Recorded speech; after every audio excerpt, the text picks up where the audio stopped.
Glória a Deus.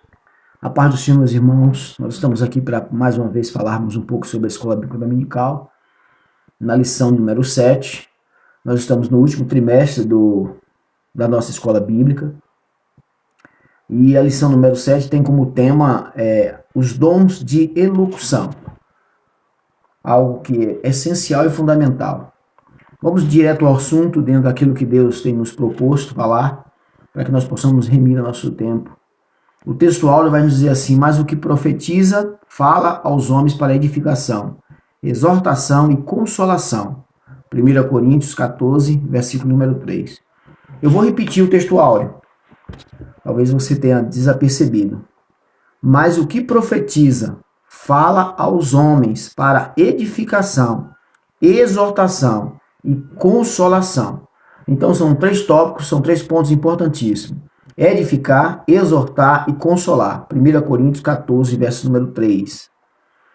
Então nós precisamos entender a questão da profecia. Louvado seja o nome do Senhor. A verdade aplicada. Eu gosto de dizer sempre aquilo que nós devemos aplicar em nossas vidas. Não que o texto áureo não deixa de ser algo que você deva guardar com muito zelo e com muito valor. Por isso chama-se texto áureo, texto de ouro. As manifestações do Espírito em profecia, em profecias, variedades de línguas, interpretações de línguas resultam em edificação, exortação, consolação ao corpo de Cristo.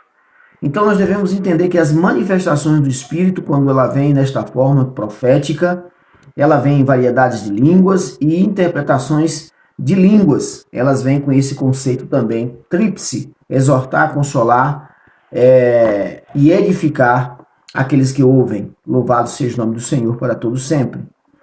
Nós temos os nossos motivos de oração da nossa revista: orar para que a igreja esteja alerta quanto aos falsos profetas. São muitos os falsos profetas e são movidos e são verdadeiros alimentadores de desejos incontidos, desejos, na verdade, do coração do homem, e o coração do homem é enganoso.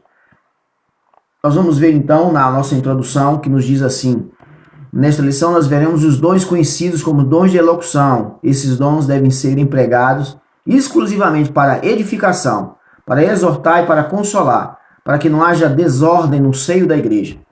Em todo o tempo nós vamos ver que se esse dom fosse nos tirado, não nos fosse nos concedido, a igreja ela já teria sucumbido. Mas devido a essa essência, a essa porção espiritual do dom de elocução, nós vamos ver que a igreja ela segue de maneira ordeira.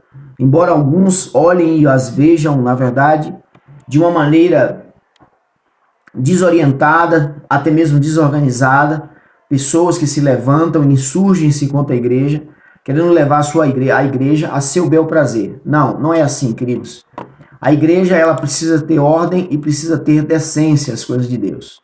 Então a profecia, a variedade de línguas e a interpretação de línguas são os três tópicos. Eu quero que você frise isso. Profecia, variedade de línguas e interpretação das línguas. São manifestações espirituais. Isso está clássico, está claro, está patente aos nossos olhos. Essas manifestações são manifestações sobrenaturais. Vindas da parte de quem? Da parte do homem? Não, vindas da parte de Deus. Elas visam, na verdade, isso. Volto, reafirmo, né? Edificar, exortar e consolar. Quem? A igreja. Quem é a igreja? Eu e você, quando reunidos com o corpo de Cristo. Nós devemos entender e aceitar esse tipo de manifestação. Então, dentro desses tópicos, esses três tópicos, a profecia, dentro da questão da eloquência, nós vamos ver que este é um dom que nos permite ouvir a palavra inspirada do Espírito Santo, né, a sermos edificados, exortados ou consolados por ela. Então a profecia ela tem, quando você tira da Bíblia Sagrada, você extrai da Bíblia Sagrada aquilo que a Bíblia está revelando, aquilo que a Bíblia está querendo mostrar-nos a nós. É como se fosse, Jesus ele tenta explicar isso, dizendo que havia em um certo lote, uma certa circunvizinhança, um grande tesouro escondido, uma pérola escondida. E ali aquele homem, sabendo daquela pérola, daquele tesouro, disse que ele vendeu tudo que tinha e comprou aquele pedaço de terra. E pôs-se a escavar, a procurar, na verdade, essa essência, essa graça, esse valor imensurável que é a palavra de Deus, comparado aqui com um grande tesouro, com uma grande pérola, na verdade, com um valor em somas que fogem ao nosso pensamento. Nós precisamos então entender que a profecia, ela tem esse cunho de exortação, de explanação, de consolação da igreja para aquilo que a igreja foi chamada, foi comissionada. A importância do dom de profecia para a igreja de Cristo nos tempos atuais, nos tempos passados e nos tempos futuros. É preciso que a gente entenda, na verdade, esse dom, o porquê desse dom, qual a causa desse dom. O apóstolo Paulo possuía uma visão profunda sobre a importância do dom, da profecia da igreja. Em um dos seus textos sobre o assunto, ele exorta a igreja para buscar, para seguir a caridade e procurar com zelo os dons espirituais. Caridade é amor, mas principalmente o de profetizar. 1 Coríntios capítulo 14, verso 1. Importa-nos rejeitar, ou reinteirar, na verdade, perdoe-me, reinteirar, né? Trazer aquilo que é adjunto, trazer o revelador, para que a gente possa saber a importância do tamanho, a importância tamanha, a grandeza dessa revelação trazida pelo apóstolo Paulo. Então nós devemos entender e buscar essa questão dos dons, do dom de profecia. Mas em todo tempo nós vamos ver e nós precisamos estarmos atentos a isso. Nós profetizamos? Talvez não. Não, nós não profetizamos. Então nós somos aqueles que ouvimos a profecia. E qual é a nossa postura? Qual deve ser a nossa posição com relação a essa colocação, a esse posicionamento? Ora, se eu não sou quem profetizo, se eu sou a pessoa que ouço a profecia, cabe a mim, na verdade, julgar a profecia. A igreja de Cristo é bem doutrinada, ela não tolera os falsos profetas em seu meio e faz um correto, né, julgamento, um correto. Eu sei que você deve estar pensando, pastor, mas a Bíblia fala para que nós não devemos julgar as pessoas, a profecia sim, então nós devemos julgar, na verdade, o uso correto dos dons espirituais. O apóstolo Paulo, ele vai nos trazer o ensino sobre essa maneira e essa forma de aplicarmos o julgamento à profecia que foi proferida pelo homem de Deus, pela mulher de Deus, por aquele que esteja à frente, manuseando a palavra de Deus.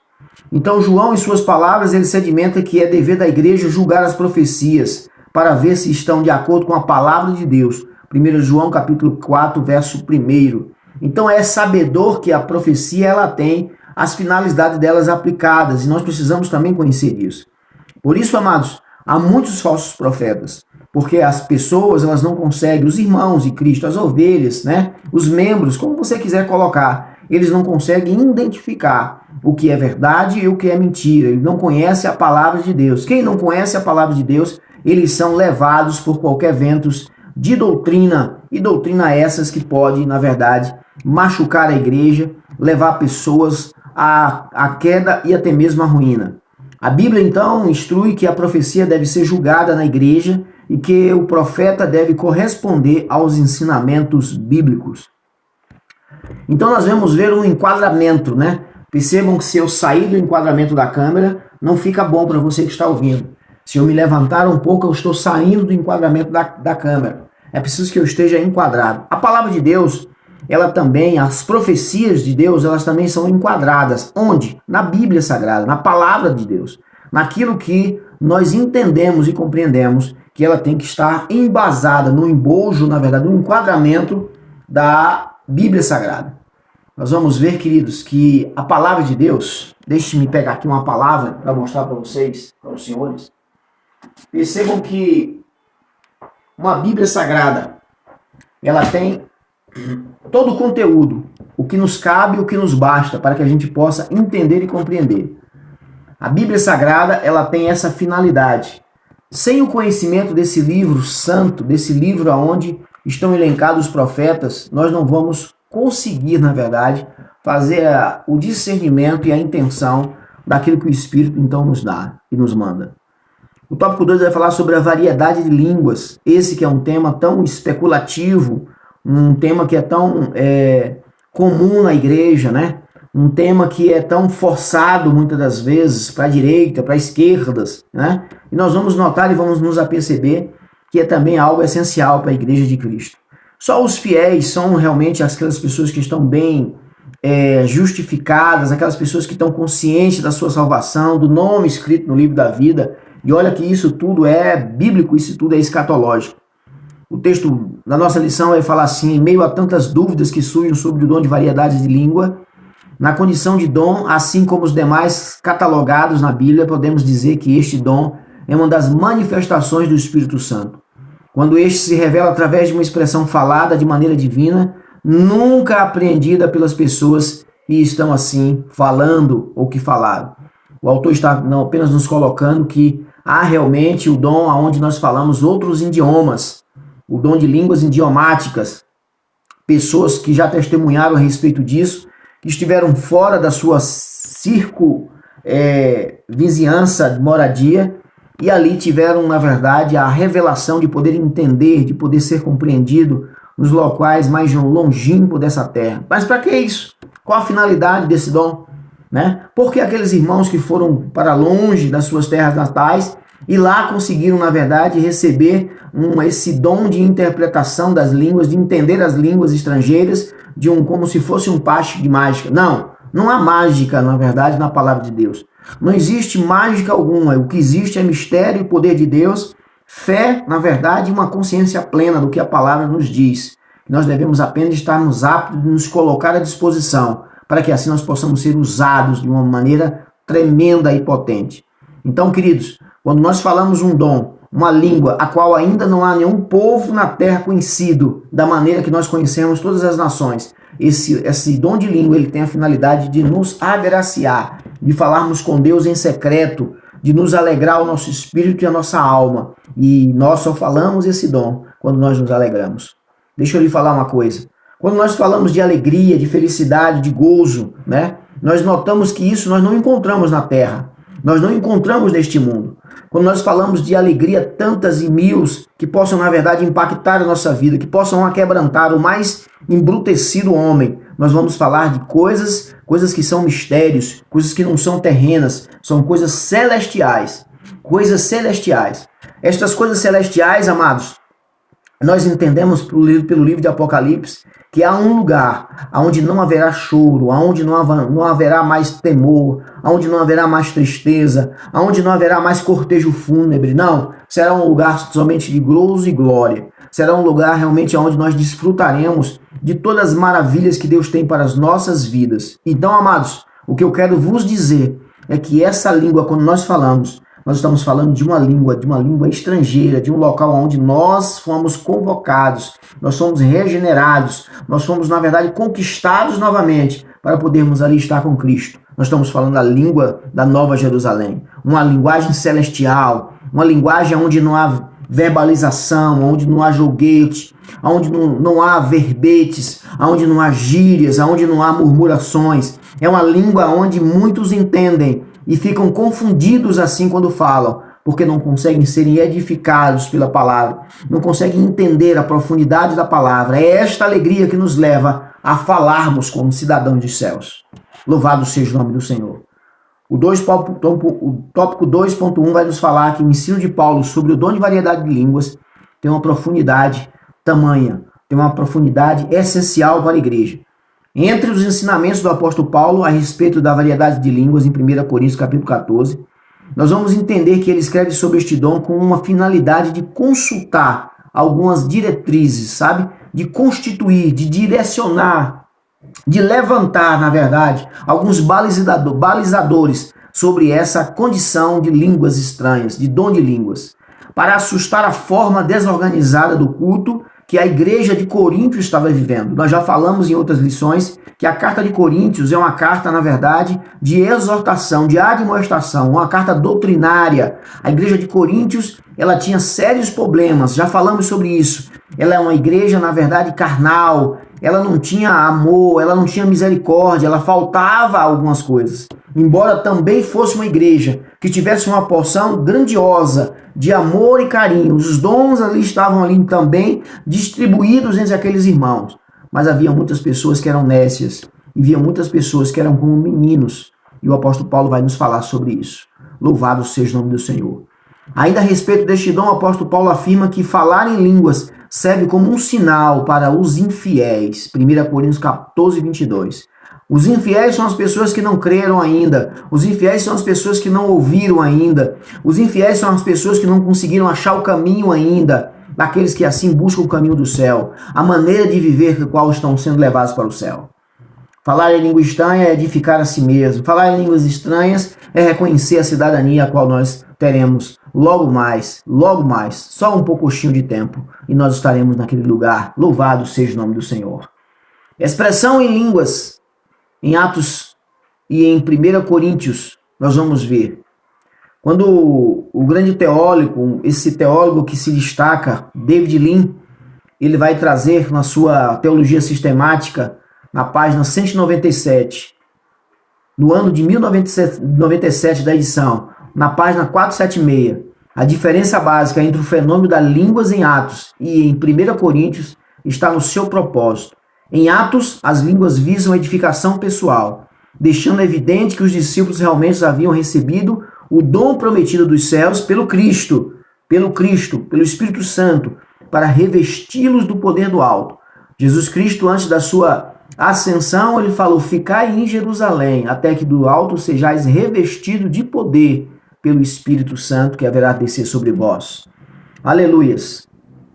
Lucas 24, 49, Atos 1, 4 e 5, Atos 8, 2 e 4. Não precisavam ser interpretadas. Em 1 Coríntios, o propósito era a bênção e outras pessoas na congregação.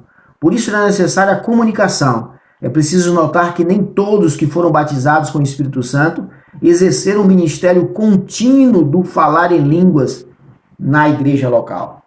O que o apóstolo Paulo, que a lição quer nos ensinar, é que há propósitos afins, há propósitos, na verdade, que finalizam, há propósitos que levam, na verdade, nos conduz para uma direção, para uma finalidade.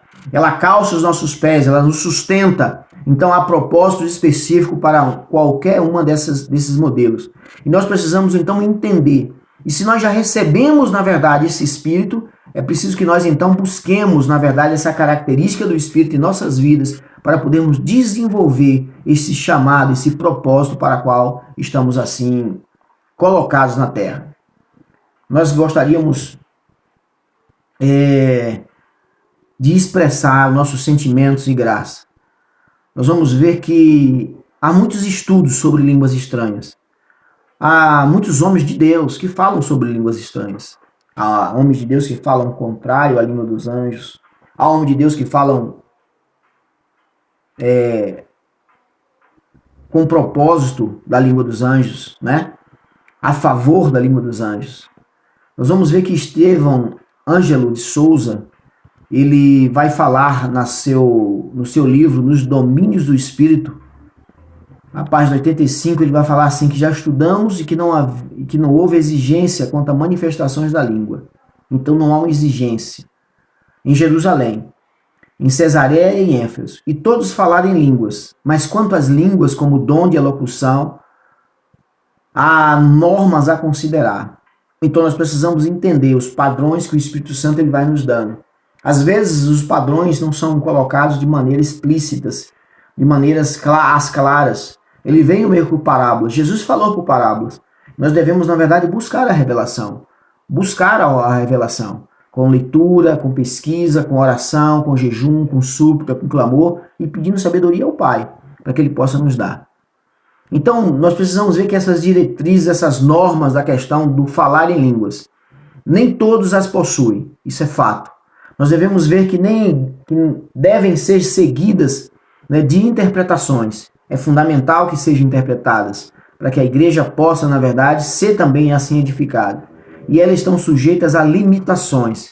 Então, falar em línguas estranhas, nós temos essas diretrizes por Estevão Ângelo, que ele nos coloca. E é algo que nós devemos, na verdade, também acatar. É algo digno de ser acatado. Nem todos possuem o dom de elocução, devem ser seguidas as interpretações e estão sujeitas às limitações. Quando eu falo em línguas em secreto, eu estou edificando a mim mesmo, eu estou falando comigo mesmo, eu e Deus. Quando eu falo à igreja, é preciso que haja um intérprete, senão perde a finalidade. Perde a finalidade. É a mesma coisa de eu assumir o púlpito da igreja no domingo à noite, na hora da palavra, da ministração da palavra, e eu começar a falar de futebol, eu começar a falar das novelas, eu começar a falar de políticas. Perde a finalidade do culto. O culto é a Deus. Embora nós estejamos cultos departamentais, os cultos são a Deus. Os cultos são a Deus. Os responsáveis pela direção do culto é que nós denominamos, na verdade, os departamentos da igreja. Então, quando nós falarmos em línguas estranhas, a igreja, é preciso que haja um intérprete, que se levante um intérprete ao primeiro falar, à primeira verbalização. Porque senão, queridos, há uma confusão e não há uma finalidade. Nós entendemos então que essas manifestações, né, elas são sobrenaturais, vindas da parte de Deus, visam edificar, visam exortar e visam consolar a igreja de Cristo. O dom de variedade de línguas deve ser para a edificação do crente, deve edificar o crente. Edificar é construir um crente fortalecido. Edificar é levantar, na verdade, o nosso testemunho, é levantar a nossa fé, é mover em nós aquilo que o Espírito quer que mova-se. O crente em Jesus, hoje mais do que nunca, ou mais do que antes, e nós precisamos fazer uma diferenciação da igreja atual, da igreja do passado. Nós somos a geração de pessoas que contemplamos, na verdade, todo um planejamento para que o anticristo venha, para que Jesus arrebate a igreja. Então nós somos a igreja em que estamos dentro do arrebatamento. Nós somos a igreja que contemplamos, na verdade, a evolução e o crescimento da igreja. Nós somos uma igreja diferenciada. Nós estamos na curva do arrebatamento, na hora do arrebatamento. E nós devemos saber daquilo que deve e que pode acontecer. O amor de muitos esfriarias, homens perversos, a perversão, a igreja dispersa e muitas coisas, na verdade, sendo inserida na igreja, tentando infiltrar a igreja e desconstruir a identidade da igreja, a identidade cristã, que o Espírito Santo, na verdade, ele possa blindar você e que você não perca a sua identidade como cristão. Louvado seja o nome do Senhor. Desses pontos que eu falei, daí a necessidade de buscar estes dons espirituais em toda a sua plenitude. Plenitude é a quantidade máxima, é a quantidade plus, é além. Entre os dons difundidos pelo Espírito Santo encontramos o dom de variedade de línguas, que exerce a função da edificação pessoal do crente. O apóstolo Paulo ele vai nos falar que ele deixa registrado que estes dons servem para que o crente edifique a si mesmo. 1 Coríntios 14 e versículo número 4. Todos podem entender a mensagem em sua própria língua. Então melhor que falemos na nossa própria língua. Porém, se for para a edificação da igreja, que Deus possa levantar intérprete. Agora deixe-me falar uma coisa. Se o dom de interpretação é algo também que é dado à igreja, distribuído à igreja, não há nenhuma impossibilidade que você possa pedir a Cristo Jesus, pedir ao Espírito Santo, que possa lhe dar esse dom de interpretação de língua, que você possa ter dons espirituais, dom de visão, uma visão futurística, uma visão de desbaratamento, de tirar a cortina, de tirar a máscara, que você possa, na verdade, ter esse dom para a edificação da igreja, para a edificação sempre da igreja e não para proveito próprio seu. Ainda hoje Deus derrama, através do Espírito Santo, o dom de variedades de línguas, como no dia de Pentecostes. Louvado seja o nome do Senhor. O dom de interpretação de línguas, como já falei, ele deve ser então buscado, ele deve ser então construído, ele deve ser exercitado, para que a igreja seja mais e mais edificada. Percebam que o nosso dever e a nossa vontade é sempre de edificação da igreja, de construção de uma igreja forte, de multiplicar, na verdade, pessoas e ajuntamentos. Ao tratar deste dom, o bispo primaz, Manuel Ferreira, afirmou que o dom de interpretação de língua é a revelação divina do Espírito Santo e que emprega o crente, para declarar à igreja o significado das palavras pronunciadas pelos profetas em outras línguas, línguas dos anjos. Louvado seja o nome do Senhor para todo sempre. Para que você possa entender melhor esse ponto, nós brasileiros, quando nós podemos fazer várias interpretações de músicas. Nós poderíamos cantar aqui hinos que o Voz da Verdade cantou, e cantar com toda a nossa eloquência, embora que nós não fomos cantores. Mas nós poderíamos cantar aqui com grande fervor, com grande amor, por hinos que tocam a nossa vida, que na verdade entram, na verdade falam com o nosso ser. Mas se você estiver diante da própria pessoa, do voz da verdade falando, cantando, você vai ser muito mais, na verdade, se maravilhar muito mais. É disso que nós estamos falando, queridos. É dessa graça que nós estamos falando, é desse modelo que nós estamos falando. A alegria de estarmos diante daquele que compôs, diante daquele que, na verdade, que criou, daquele, na verdade, que deu ao início a geração da igreja, que nos chamou, que nos justificou, ou diante daquela pessoa que está apenas sendo um canal de bênção. Mas é preciso que você, então, faça e faça com maestria. Que você não se deixe, na verdade, enganar. O dom de línguas, ele é algo universal, ele é algo nosso. Uma manifestação sobrenatural do Espírito Santo. Na igreja de Coríntios havia desordens, nós já falamos sobre isso, de todas as naturezas, de todas as instâncias. A igreja de Coríntios, ela havia, na verdade, distorções. Havia uma bagunça no culto. A ordem do culto era tremenda. Era algo assustador. O apóstolo Paulo, ele tenta dar ordem, dar direção a essa conduta. Várias pessoas falando em línguas estranhas ao mesmo tempo, onde não se entendia, não se compreendia o que se queria, qual era o desejo, na verdade, de Deus para aquela igreja. Então nós percebemos que há pessoas que sobem, na verdade, ao seu coração uma soberba, uma ganância, e intentam, na verdade, falar línguas que não são de Deus, língua que não são dos anjos. E isso torna, na verdade, para a igreja uma certa bagunça. O apóstolo Paulo vai falar, e se alguém falar em língua estranha, faça-se isso por 2, ou quanto muito 3, enquanto muito 3. E por sua vez, haja intérprete, que fale 3, mas que haja uma pessoa interpretando. Que haja uma pessoa interpretando. Mas se não houver intérpretes, estejam calados na igreja. E fale consigo mesmo e com Deus. 1 Coríntios 14, 23 e 28. Uma doutrina sadia, uma doutrina ordeira, uma doutrina que é bênção para nossas vidas. Então busquemos, na verdade, essa primazia, queridos. Busquemos, na verdade, essa ordem para que Deus possa continuar falando ao nosso coração. Este dom é uma das manifestações do Espírito Santo. Quando o Espírito Santo revela através de uma expressão falada de maneira divina, nunca aprendida pela pessoa que fala. Então esse dom é essa manifestação, é esse tipo de manifestação para a edificação da igreja, para a edificação das pessoas que ali estão e são espirituais. Para pessoas, na verdade, entenderem e acordarem que, assim como João na ilha de Patmos, ele não estava delirando, ele não estava, na verdade, confuso, ele não estava velho, catatético, não. Ele estava diante de uma revelação divina. Quem ele viu foi realmente Cristo Jesus, mas não daquela forma a qual ele tinha visto da última vez na cruz do Calvário.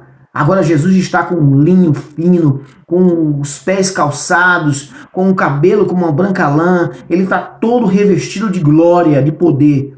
Aquele homem da cruz, com os olhos, na verdade, machucados, com hematomas de sangue, desfalecido. Foi ali que ele conquistou, mas agora ele volta com a sua conquista para poder trazer esse relacionamento conosco, para poder falar uma língua diferente conosco. Que você possa, então, abrir os seus ouvidos, aprender